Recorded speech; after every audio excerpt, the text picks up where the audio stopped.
श्रीमद् भागवतम कक्षा में आए हुए सभी भक्तों का हम हार्दिक स्वागत करते हैं।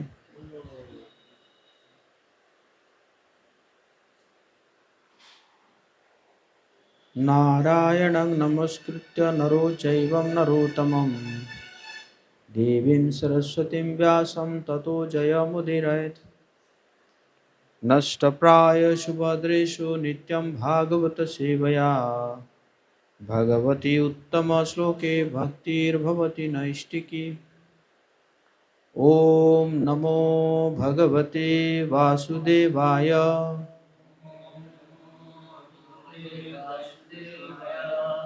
ओम नमो भगवते वासुदेवाय। ओम नमो भगवते वासुदेवाय।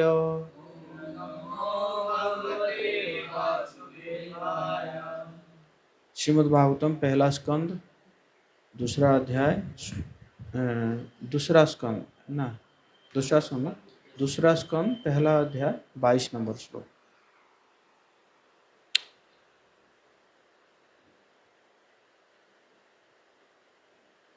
राजोवाच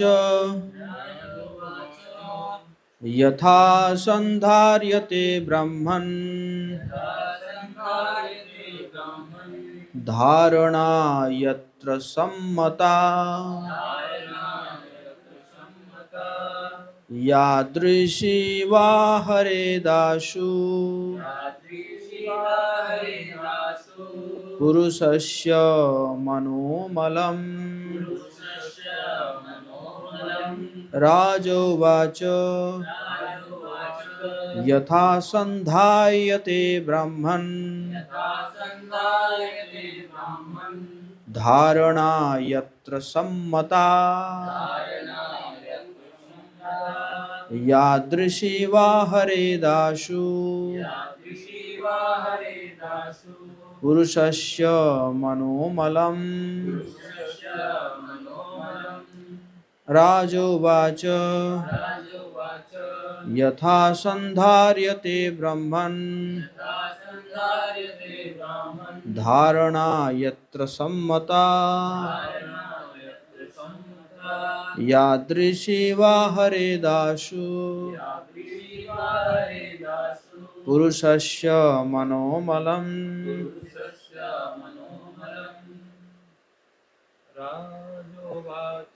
राजोवाच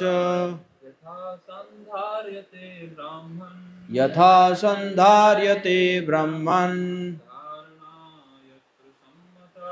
धारणा यत्र सम्मता यादृशी वा हरेदाशु पुरुषस्य मनोमलम्। राजोवाच यथा संधार्यते ब्रह्मन्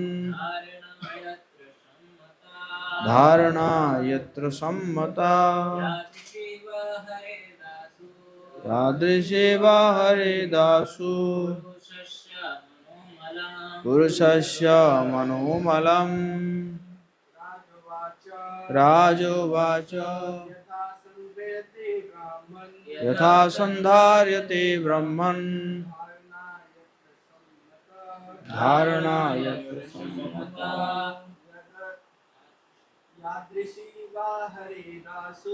यादृशी वा हरेदासु पुरुषस्य मनोमलम्। शब्दार्थ अनुवाद तात्पर्य जगतगुरु श्रील प्रभुपाद जी के श्रील प्रभुपाद की। राजा उवाच सौभाग्यशाली राजा ने कहा यथा जिस तरह संधार्यते धारणा बनाई जाती है ब्राह्मण हे ब्राह्मण धारणा धारणा यत्र जहाँ तथा जैसे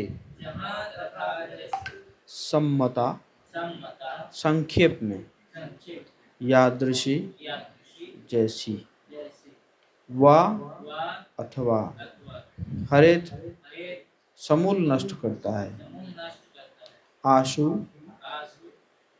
विलंब किए बिना,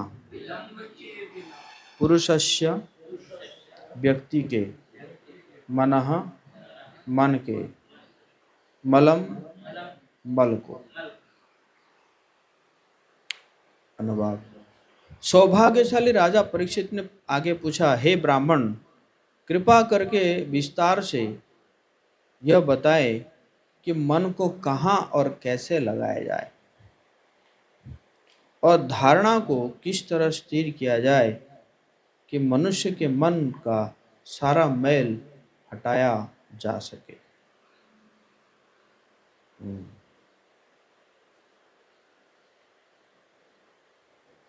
तो श्रील प्रभुपाद जी कह रहे हैं, बद्ध जीव के हृदय की सारी मलिनता ही उसके सारे कष्टों की जड़ है।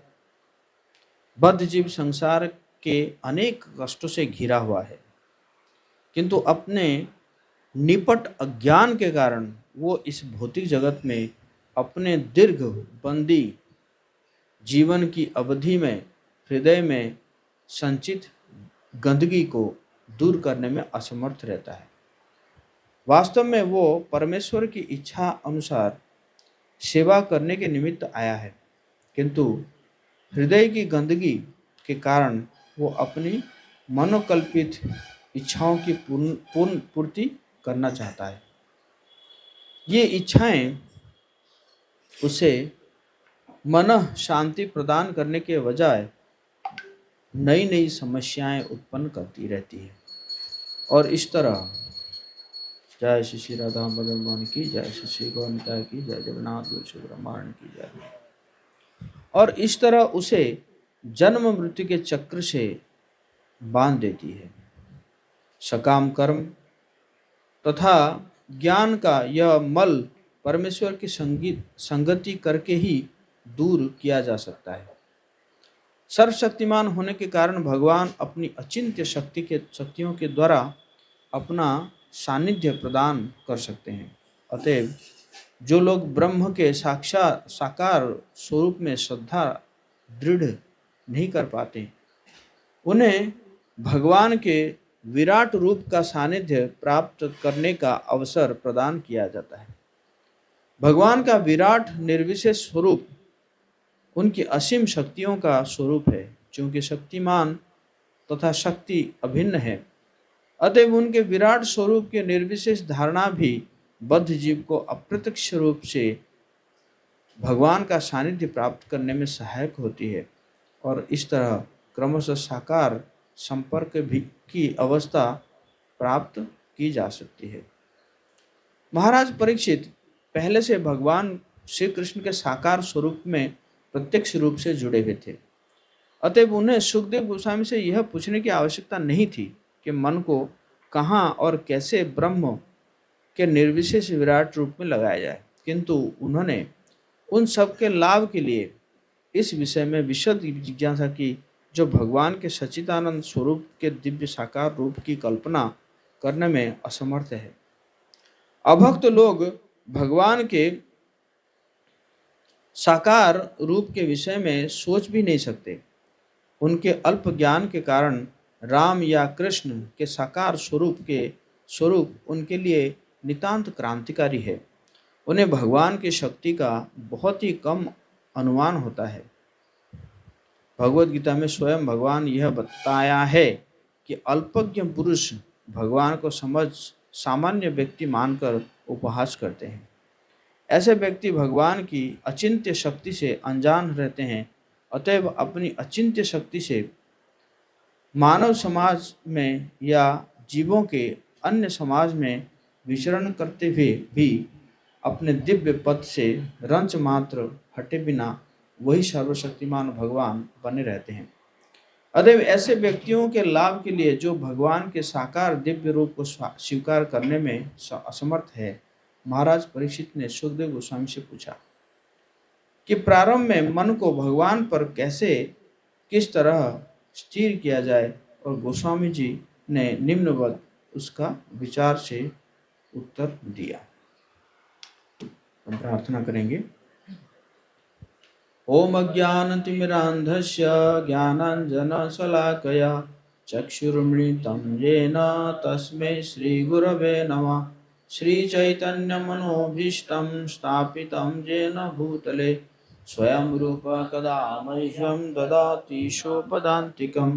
वन्देऽहं श्रीगुरो श्रीयुतपदकमलं श्रीगुरून् वैष्णवांश्च श्रीरूपं साग्रजातं सहगण रघुनाथान्वितं तं सजीवं साद्वैतं सावधूतं परिजनसहितं कृष्णचैतन्यदेवं श्रीराधा कृष्णपादान् सहगण ललिता श्रीविशाखान्वितांश्च। हे कृष्ण करुणा सिंधु दीनबंधु जगतपते गोपेश गोपिका कांत राधा कांत नमस्तुते।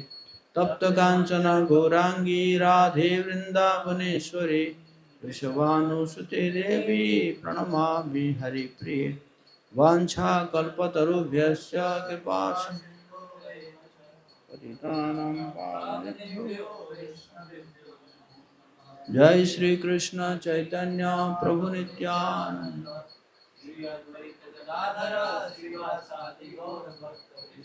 हरे कृष्णा कृष्णा कृष्णा हरे राम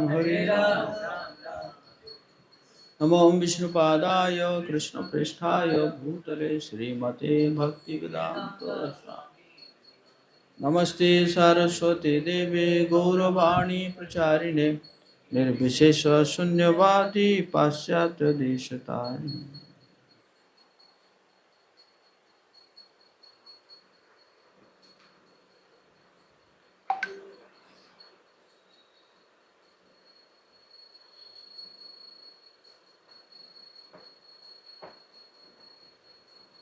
तो बहुत सुंदर श्लोक है।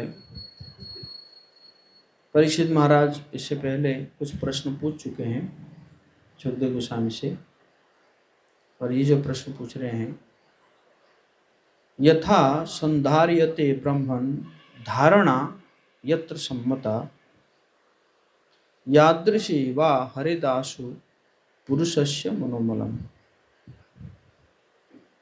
मेरे पीछे आप लोग दोहरा सकते हैं। सौभाग्यशाली राजा परीक्षित ने आगे पूछा, हे ब्राह्मण, कृपा करके विस्तार से यह बताएं कि मन को कहाँ और कैसे लगाया जाए और धारणा को किस तरह स्थिर किया जाए कि मनुष्य के मन का सारा मैल हटाया जा सके।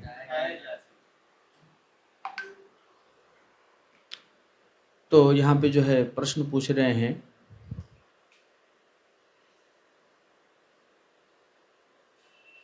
यथा यत्र और यादृशी, तीन चीज है, यथा यत्र और यादृशी।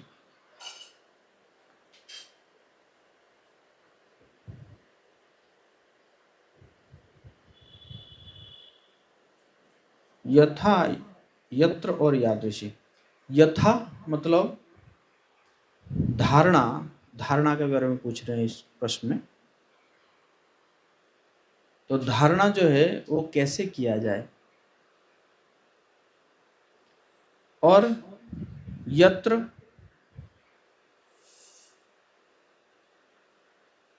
यत्र और यादृशी। यादृशी मतलब कि उसका लक्ष्य क्या है।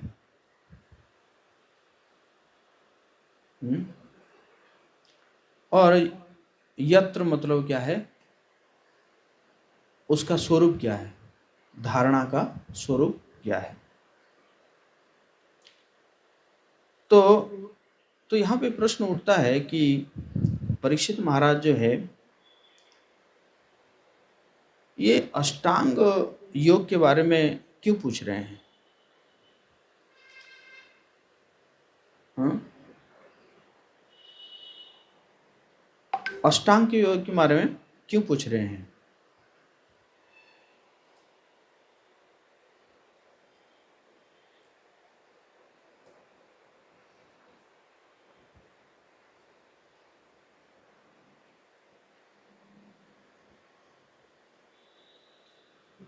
क्योंकि यहाँ पे जो परीक्षित महाराज जहाँ पे कथा कर रहे थे, वहाँ पे क्या है कि मैक्सिमम लोग जो है अष्टांग योगी ही थे, है ना। तो इसलिए इसलिए क्या है कि अष्टांग योग को मतलब अष्टांग योग के बारे में थोड़ा चर्चा चलेगी तो क्या होगा कि वो लोग भी समझेंगे कि हाँ, हमारे लायक कुछ काम है यहाँ पे, ठीक नहीं। जैसे कुछ लोग आते हैं ना, तो उनको मतलब कथा में कहानी चाहिए होता है ना। कुछ लोग आते हैं, उनको चाहिए था कि कुछ कुछ कुछ जोक्स हो, मतलब थोड़ा, है ना, थोड़ा सा अटपटा कुछ बोला जाए। तो शुरू शुरू में अगर कह देने से उनको लगता है कि अगर कोई जोक्स कह दिया गया तो क्या सोचेगा कि आगे भी मिलने वाला है कि नहीं, तो इसलिए वो टिक जाएगा, है ना। या कोई जो है कहानी सुनने आया है तो थोड़ा सा पहले कहानी कह दिया गया तो सोचेगा कि हाँ, आगे भी और कहानी हो सकता है, तो इसलिए रह जाएगा ना। तो इसलिए यहाँ पे परीक्षित महाराज जो है वो पूछ रहे हैं, इससे पहले भी पूछ चुके हैं। तो अष्टांग योग के 8 अंग है: यम, नियम, आसन, प्राणायाम, प्रत्याहार, धारणा, उसके बाद ध्यान और समाधि। 8 अंग है। तो इससे पहले वो पूछ चुके थे, यम, नियम, आसन, इसके बारे में सब पूछ चुके थे, प्राणायाम के बारे में पूछे थे। तो अब जो है धारणा के बारे में पूछ रहे हैं, है ना। धारणा के बारे में इसमें पूछ रहे हैं। धारणा का मतलब क्या है कि फोकस, कंसंट्रेशन। तो वो जो धारणा है, उस धारणा में वो 3 चीज पूछ रहे हैं कि धारणा कैसे किया जाए, धारणा का विषय क्या होना चाहिए, और धारणा का स्वरूप क्या है। ये 3 चीज पूछ रहे हैं, याद रहेगा। धारणा कैसे किया जाए, धारणा का विषय क्या है, और धारणा का स्वरूप क्या है। तो इसके बारे में जो है वो पूछ रहे हैं, है ना। तो प्रभुपाद जी यहाँ पे कह रहे हैं,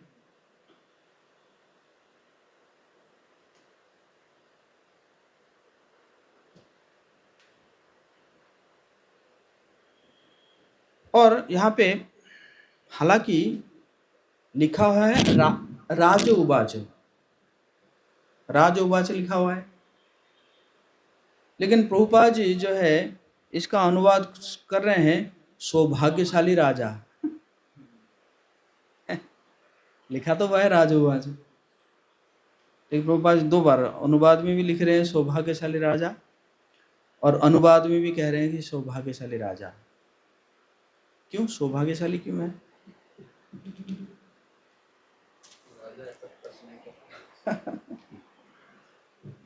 हाँ, कोई राजा पूछेगा कि मन को कैसे संयम किया जाए, मन के मल को कैसे हटाया जाए, ऐसा कोई राजा पूछता है? हाँ? राजा तो यही पूछता है कि शेयर मार्केट कैसे बढ़े, है कि नहीं। हमारा शेयर मार्केट कैसे बढ़े, जीडीपी कैसे बढ़े, हैं? किस किस को सब्सिडी दिया जाए ताकि वो जो है ज़्यादा, है ना, उत्पादन करेंगे। आपको पता है कि ये पिछले कुछ ही दिनों में जो मुर्गी फार्म है ना, उसको बहुत ज़्यादा सब्सिडी दिया गया है।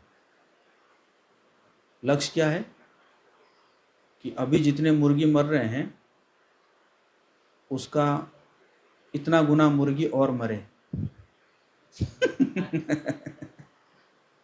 है कि नहीं?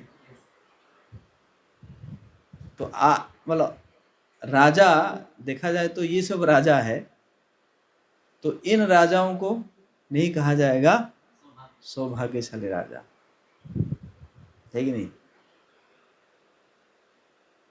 परीक्षित महाराज जी को सौभाग्यशाली इसलिए कहा जा रहा है कि वो जो प्रश्न पूछ रहे हैं वो प्रश्न से क्या होगा कि सबका हित होगा,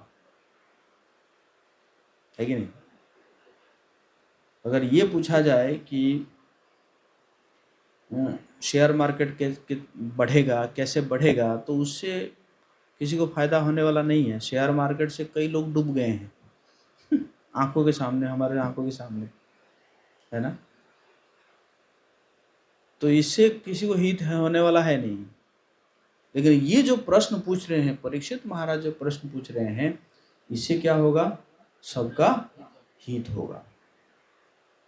इसलिए कहा जा रहा है सौभाग्यशाली राजा, है कि नहीं? और धीरे धीरे जो है, हालांकि वो अष्टांग योग के बारे में पूछ रहे हैं, लेकिन नेक्स्ट चैप्टर जो आएगा उसमें शुद्ध भक्ति के बारे में चर्चा होगी, है ना? और देखिए, व्यक्ति के जो, कोई कह सकता है कि सुखदेव गोस्वामी है, सुखदेव गोस्वामी से मतलब के सामने है इसीलिए सौभाग्यशाली है, ऐसा भी कोई कह सकता है ना? सुखदेव गोस्वामी जैसे जो है ऋषि के सामने है तो इसीलिए सौभाग्यशाली है, महर्षि व्यासदेव जी के पुत्र है। लेकिन इससे अगर पीछे हम देखें तो सुखदेव गोस्वामी जब सभा की ओर आ रहे थे तो उनके साथ कौन चल रहे थे? बच्चे, कुछ स्त्रियां, वो चल रहे थे, साथ ही चल रहे थे। और उनको कुछ पूछ रहे थे, अरे तेरा घर कहाँ है, भटक गया है क्या, तेरे पिता का नाम क्या है, तेरी माता का नाम क्या है, पूछ रहे थे। और जैसे ही आए सुखदेव गोस्वामी व्यास आसन के ऊपर बैठ गए, कुछ ही लोगों को छोड़ के, नारद, व्यासदेव जी ये सब को छोड़ के बाकी सब जो है क्या किए, सुखदेव गोस्वामी जैसे ही आए सब खड़े हो गए। हालांकि सुखदेव गोस्वामी के शरीर में एक भी कपड़ा नहीं था, पूरे दिगंबर थे, और खड़े हो गए और सुखदेव गोस्वामी बैठ गए। अब जो है कथा शुरू होगी। अब देखिए वो जो स्त्रियां और बच्चे थे कि कथा सुनने के लिए बैठे या चले गए? चले गए। समझ गए ना? मतलब देखिए कितने दुर्भाग्यशाली है कि नहीं? साथ में आए लेकिन क्या हुआ? चले गए। तो कहने का मतलब है व्यक्ति के साथ में रहने से सौभाग्यशाली नहीं होते हम, बट जब व्यक्ति के संग करते हैं तब जाके क्या होते हैं? सौभाग्यशाली होते हैं, है ना? तो इसलिए प्रभुपाद जी यहाँ पे, हालांकि राजोवाच लिखा हुआ है, लेकिन प्रभुपाद जी क्या लिख रहे हैं? सौभाग्यशाली राजा ने कहा। यथा संधार्यते ब्रह्मन धारणा यत्र सम्मता यादृशी वा हरिदासु पुरुषस्य मनोमलम। और एक चीज है, बताइए,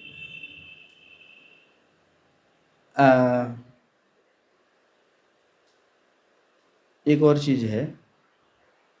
अच्छा, सम्मता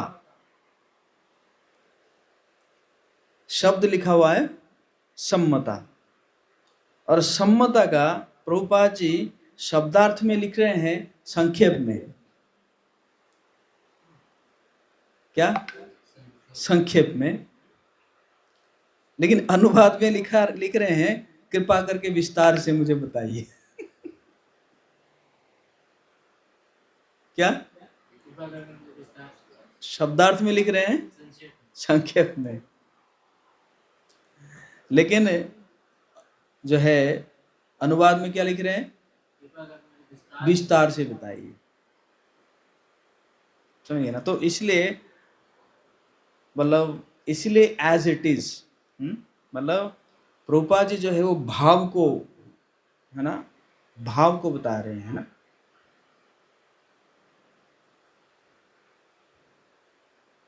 वो कह रहे हैं संक्षेप में, लेकिन उनका भाव क्या है? परीक्षित महाराज का भाव क्या है? विस्तार से बताइए, है ना। क्योंकि अभी तो कथा शुरू हुई है, अभी तो पार्टी शुरू हुई है कि नहीं? अब शुरू हुई है तो संक्षेप में कैसे होगा? जब खत्म हो जाता है कि नहीं, तब हो सकता है कि हाँ समय तो चला गया है, अब तो तक्षक आने वाला है दंशन करने के लिए, तो अब जो है संक्षेप में बताइए कि नहीं। लेकिन अभी तो शुरू हुई है ना। इसलिए जो है आचार्यों का जो है ना, आचार्यों का अनुवाद और तात्पर्य जो है पढ़ना क्यों चाहिए? क्योंकि वो जो है उस व्यक्ति के भाव को बता रहे हैं, है ना। और फिर प्रभुपाद जी कह रहे हैं कि देखिए, बद्ध जीव के हृदय की सारी मलिनता ही उसके सारे कष्टों की जड़ है। हृदय की मलिनता है, हृदय में जो है, जो अनर्थ है, काम, क्रोध, लोभ, मोह, मद, मात्सर्य। अभी हमारे प्रभु जी प्रेजेंटेशन दे रहे थे, श्रीमान सुंदर को बाबू बोले थे, कई बार जो है हम बहुत अपने आप को सक्सेसफुल मानते हैं कि देखो हमने कितना भक्त बना दिए, हमने कितना भक्त बना, जैसे हमने 500 भक्त बना दिए। लेकिन 500 भक्त बनाए हैं, लेकिन साथ साथ में आपके साथ 500 जो है काम, क्रोध, लोभ, मोह, मद, मात्सर्य ये भी जुड़ गया है। मतलब भक्त बना मतलब ऐसा नहीं कि तुरंत क्या हो गया उसका सब जो है। अब आपका काम है कि आप जो 500 में से कितने लोगों में काम, क्रोध, लोभ, मोह, मद, मात्सर्य ये कम कर पा रहे हैं, ये बहुत इंपॉर्टेंट है ना। कितने जो है भक्तों के हृदय को निर्मल कर पा रहे हैं।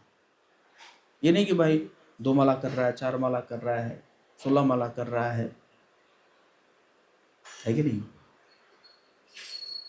तो इसलिए प्रभुपाद जी कह रहे हैं कि जो हृदय की जो मलिनता है, ये क्या है? सारे कष्टों का जड़ है। बद्ध जीव संसार के अनेक कष्टों से घिरा हुआ है, किंतु अपने निपट अज्ञान के कारण वो इस भौतिक जगत में अपने दीर्घ बंदी जीवन की अवधि में हृदय में संचित गंदगी को दूर करने में असमर्थ रहता है। क्यों असमर्थ रहता है? क्योंकि अज्ञानता। क्योंकि क्या है? अज्ञान। मैं कई बार सोचता था कि कई लोग जो है भगवान का नाम ले रहे हैं, भगवान का नाम ले रहे हैं, लेकिन क्या कारण है जो है वो आगे नहीं बढ़ रहे हैं, या उनके हृदय में जो है जो जो है वो एज इट इज है।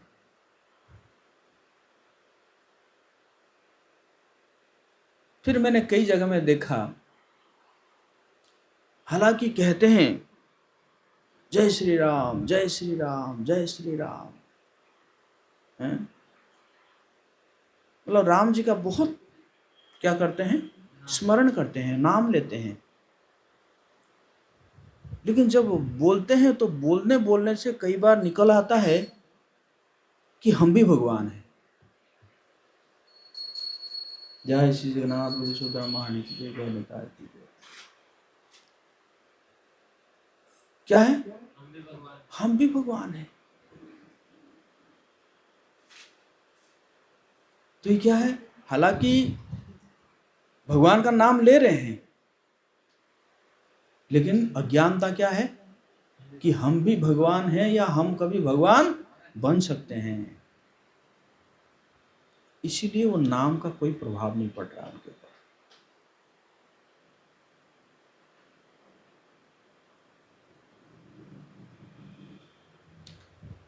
इसलिए ज्ञान होना बहुत जरूरी है। ज्ञान अगर होगा कि भाई राम भगवान है और मैं क्या हूं? उनके दास हूं, मैं कभी राम नहीं बन सकता। इतना ज्ञान होने के बाद अगर थोड़ा सा भी नाम करेगा, वो क्या करेगा? वो तेजी से प्रगति करेगा। लेकिन क्योंकि उसके मन में है कि मैं भी राम हूं या मैं भी कभी राम बन सकता हूं, है कि नहीं? तो राम बनूंगा तो सीता को भोग भी कर सकता हूं, है कि नहीं? तो ये जो मेंटालिटी है वो कौन सा मेंटालिटी है? रावणा मेंटालिटी। रावण भी यही चाहता था ना, सीता को भोगना। तो ये समस्या है, क्या है? अज्ञानता, है ना? अज्ञानता। इसी कारण प्रभुपाद जी जो है इतना स्ट्रेस दिए हैं किसके ऊपर? बुक डिस्ट्रीब्यूशन के ऊपर। कैसे भी करके अगर किताब हम घर घर पहुंचाते हैं, अगर 100 घर में भी हम पहुंचाते हैं और उसमें से एक व्यक्ति भी अगर एक किताब खोल के एक अध्याय भी पढ़ लिया, है ना, तो भी जो है हमारा मिशन क्या हुआ? सक्सेसफुल है। क्योंकि वो जैसे ही एक अध्याय पढ़ेगा उसको क्लियर हो जाएगा कि हम भगवान नहीं बन सकते, भगवान है और हम उनके क्या है? हम उनके दास हैं, हम उनके सेवक हैं। चैतन्य महाप्रभु कहते हैं कि जो मायावादी भी भगवान का नाम लेते हैं, लेकिन जब वो भगवान का नाम लेते हैं तो क्या होता है? भगवान को ऐसा लगता है कि जैसे मेरे ऊपर कोई प्रहार कर रहा है। क्यों? इंटेंशन क्या रहता है कि हम इस नाम को लेते लेते हम भी क्या बन जाएंगे? भगवान बन जाएंगे। तो ये क्या है? ये अज्ञानता है। और इसी अज्ञानता को हमें क्या करना पड़ेगा? दूर करना पड़ेगा। और अज्ञानता भी, है ना, अज्ञानता भी कई लेवल का अज्ञानता है। ये तो प्राथमिक लेवल का अज्ञानता है ना। उसके बाद और भी जितना जितना फिर अज्ञानता दूर होगी, है, फिर अब अंदर जो है काम, है, क्रोध, लोभ, मोह, ये सब क्या होगा? धीरे धीरे दूर होगा, है ना।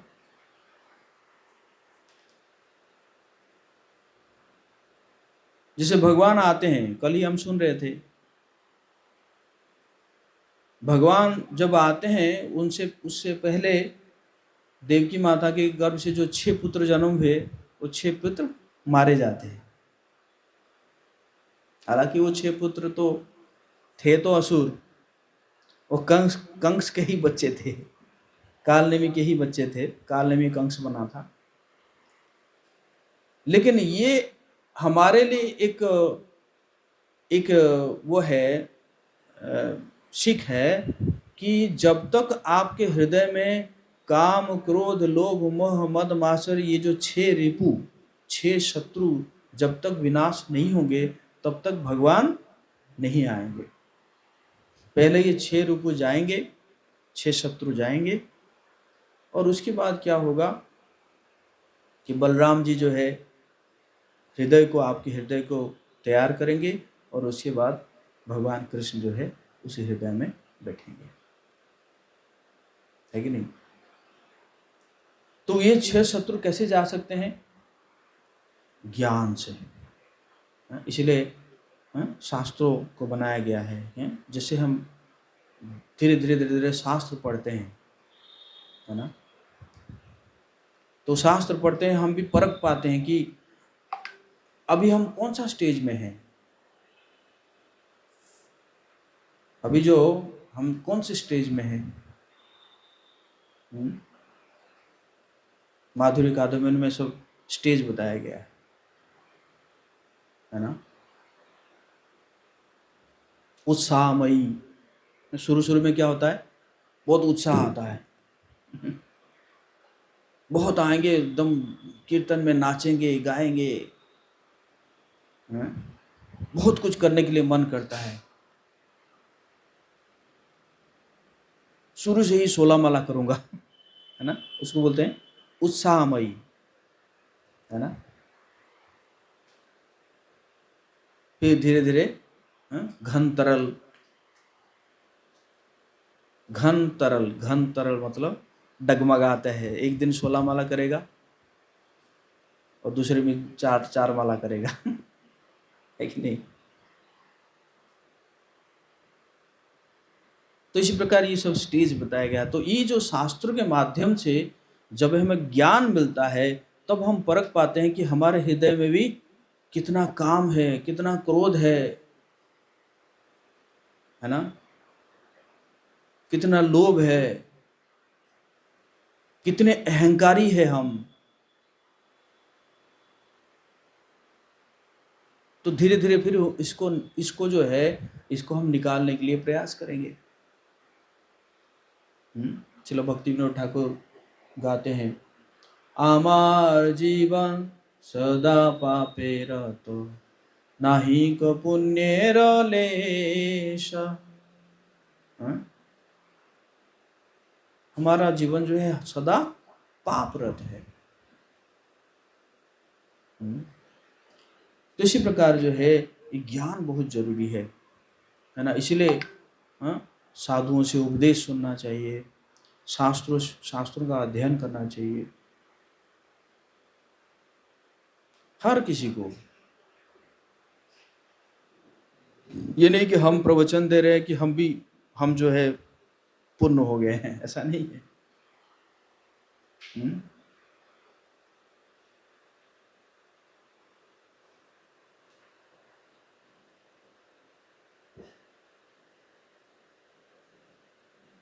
वास्तव में वो परमेश्वर की इच्छा अनुसार सेवा करने के निमित्त आया होता है, किंतु हृदय की गंदगी के कारण वो अपने मनोकल्पित इच्छाओं की पूर्ति करना चाहता है।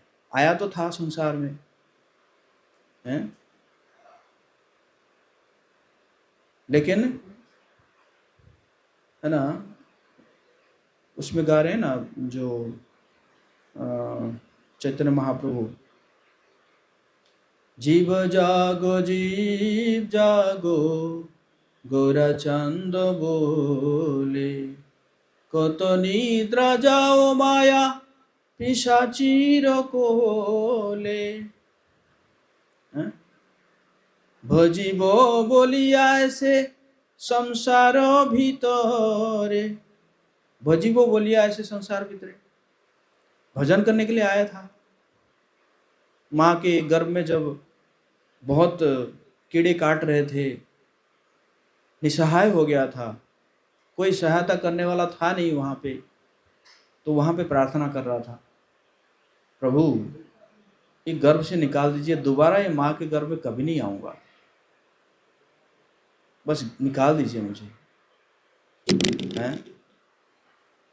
और जैसे ही निकला, भूलिया रहिले तुमी अविद्यार भोरे, जैसे ही निकला, मुन्नू चुन्नू बाबू, तो भूल भूल गया। जो माँ के घर में प्रार्थना करके आया था वो क्या हो गया? भूल गया। अब सोचने का, बाप रे बाप, मुझे कितने लोग प्रेम कर रहे हैं, वाह, है ना। कई बार बच्चा रोता है ना, अगर उसको ध्यान नहीं दो तो क्या करता है? रोता है। मतलब वो डिमांड करता है, अरे मुझे ध्यान नहीं दे रहे हो तुम, मैं राजा हूं, है ना। I am the centre of attraction, मैं आकर्षण का केंद्र हूं और आप मुझे ध्यान नहीं दे रहे हो, इसलिए क्या करता है? रोता है। भूल गया। भूलिया रहिले तुम्ही अविद्या भरे। फिर मनोकल्पित इच्छाओं की पूर्ति करना चाहता है। और ये इच्छाएं जो है मन को शांति प्रदान तो करता नहीं है, बल्कि क्या करता है? नई नई समस्याएं उत्पन्न करती है। बल्कि क्या होता है? नई नई समस्याएं। संसारो संसारो कहे मिछे गेला कालो, लाभ ना होइल किछु घटिल जंजाल। संसार संसार संसार करते करते समय बीत गया, लाभ तो कुछ हुआ नहीं, बल्कि क्या हुआ? घटिलो जंजाल। है कि नहीं? सकाम कर्म तथा ज्ञान का यह मल परमेश्वर की संगति करके ही दूर किया जा सकता है। सर्वशक्तिमान होने के कारण भगवान अपनी औचित अचिंत्य शक्तियों द्वारा अपना सानिध्य प्रदान कर सकते हैं। अतएव जो लोग ब्रह्म के साकार स्वरूप में श्रद्धा दृढ़ नहीं कर पाते हैं, उन्हें भगवान के विराट रूप का सानिध्य प्राप्त करने का अवसर प्रदान किया जाता है। कुछ लोग जो है भगवान के स्वरूप को ही नहीं मानते, तो फिर भी भगवान बहुत कृपालु है। ठीक है भाई, स्वरूप को नहीं मान रहे हो, विराट रूप को मान लो, है ना।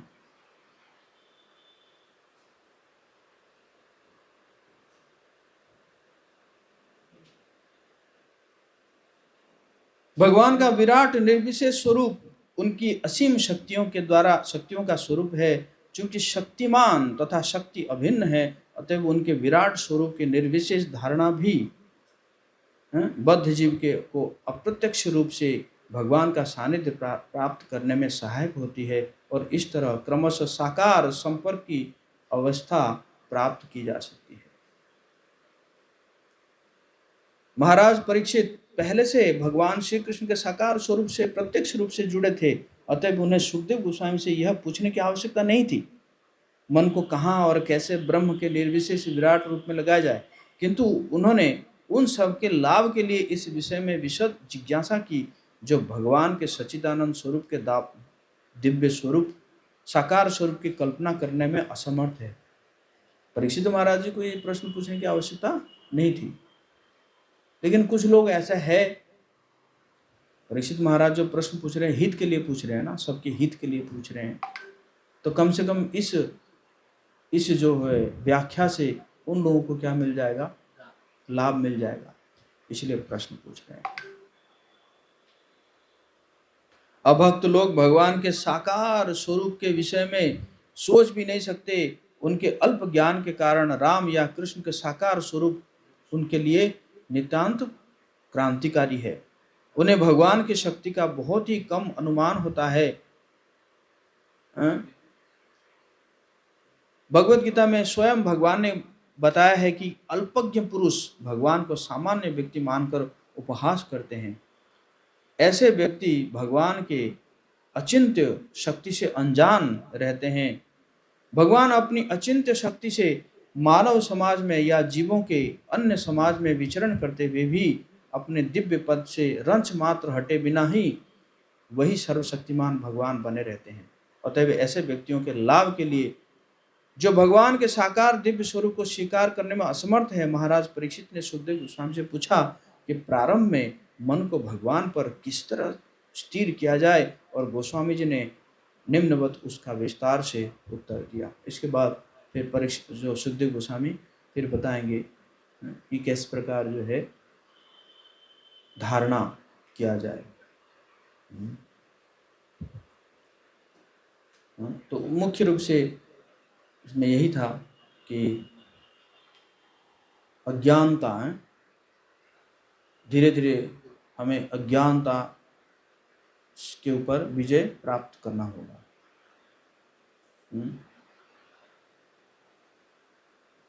और अज्ञानता ऐसा नहीं है कि अज्ञानता बस एक बार में खत्म हो जाएगा। जैसे जैसे अज्ञानता धीरे धीरे धीरे धीरे, मतलब मैं ये एक नहीं कह सकता कि मैं पूरा पूर्ण ज्ञानी बन गया हूँ या मेरे अंदर कोई अज्ञानता नहीं है, ऐसा नहीं है। सबके अंदर अज्ञानता है। जब तक जो है लास्ट स्टेज तक नहीं पहुँचे हम लोग, प्रेम के स्तर पर जब तक नहीं पहुँचे हैं, तब तक क्या है, अज्ञानता है। तो धीरे धीरे धीरे वो जैसे जैसे अज्ञानता दूर होगा, तब जो है धीरे धीरे फिर और आगे बढ़ेंगे, आगे बढ़ेंगे, आगे बढ़ेंगे, है ना। फिर सारे अनर्थ दूर होंगे। फिर धीरे धीरे आगे जो स्टेज है उस स्टेज में आगे बढ़ते जाएंगे। तो इसलिए कांस्टेंट जो है भक्तों का संग, वरिष्ठ भक्तों का संग और शास्त्र अध्ययन, भगवान से प्रार्थना, है कि नहीं, और इस प्रकार कम से कम इच्छा रखना। सब कुछ होगा अगर आप इच्छा रखोगे, इच्छा ही नहीं है तो क्या कर सकते हैं। अगर आपके अंदर ये इच्छा भी नहीं है, आपके अंदर इच्छा अगर यही है कि भक्ति करूँगा तो मेरा जीवन बहुत अच्छा चलेगा, है ना, मैं भोग कर पाऊँगा, मेरे जीवन में कोई समस्याएं नहीं आएगी, तो भगवान भी फिर उसी प्रकार करेंगे।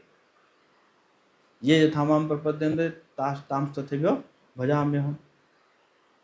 लेकिन आपके अंदर अगर इच्छा है कि कैसे मैं आपको प्रेम करूँगा,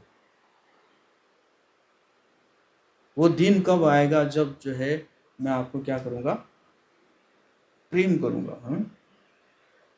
हरि हरि कबे मोरे हईबे सुदीन, भजिब श्री राधा कृष्ण होया प्रेमाधीन। कब वो दिन आएगा कि मैं जो है आपको भजन करूँगा, कैसे, प्रेम से। अभी तो काम से है, कामना है अभी, है? काम के कारण भजन कर रहा हूँ। पर वो अगर इच्छा आपके अंदर रहेगा तो भगवान आपको भी सहायता करेंगे। भगवान भी आपको क्या करेंगे, धीरे धीरे आपको आपके रास्ता जो है सुगम करते जाएंगे, है कि नहीं। तो सबसे बड़ा क्या है, इच्छा करना पड़ेगा, ऐसे शुद्ध इच्छा रखना पड़ेगा। इसीलिए चैतन्य महाप्रभु क्या कह रहे हैं, न धनम न जनम न सुंदरीम। न धन चाहिए, न जन चाहिए। जन मतलब फॉलोअर, सब्सक्राइबर्स, है कि नहीं। मेरा फेसबुक पेज में देखो कितना फॉलोअर्स, या मेरे चैनल का देखो कितना सब्सक्राइबर्स है कि नहीं। ये क्या हो गया, जन। धनम, मैं ऐसे रहता हूँ, या मुझे ये चाहिए वो चाहिए, फैसिलिटीज। न धनम न जनम न सुंदरीम, सुंदरी स्त्री, या स्त्रियों के लिए सुंदर पुरुष। कविताम व जगदीश काम है, ठीक है, ठीक है, न धन जन सुंदरी नहीं चाहिए, लेकिन कविता ऐसे ऐसे मैं लिखूं उसके लिए लोग पागल हो जाए, लेकिन नहीं। लोग कई प्रकार के देते हैं ना, शायरें लिखते हैं, है ना, या कुछ ऐसे किताब भी लिख देते हैं, है ना। तो ना, वो भी नहीं चाहिए। क्या चाहिए? मम जन्मनि जन्मनीश्वरे, चाहे कई जन्म हो जाए, भवताद भक्तिर अहेतु की तोई, वो भक्ति रहे जिस भक्ति का कोई हेतु ना हो, जिस भक्ति का कोई कारण ना हो कि इस कारण से मैं भक्ति कर रहा हूं। तो इस प्रकार इच्छा रखना बहुत जरूरी है। शुद्ध इच्छा इसको बोलते हैं, है ना। इच्छा रखेंगे तब जो है भगवान आपको हेल्प करेंगे। ओके, हरे कृष्णा कृष्णा कृष्णा हरे हरे, हरे राम राम राम।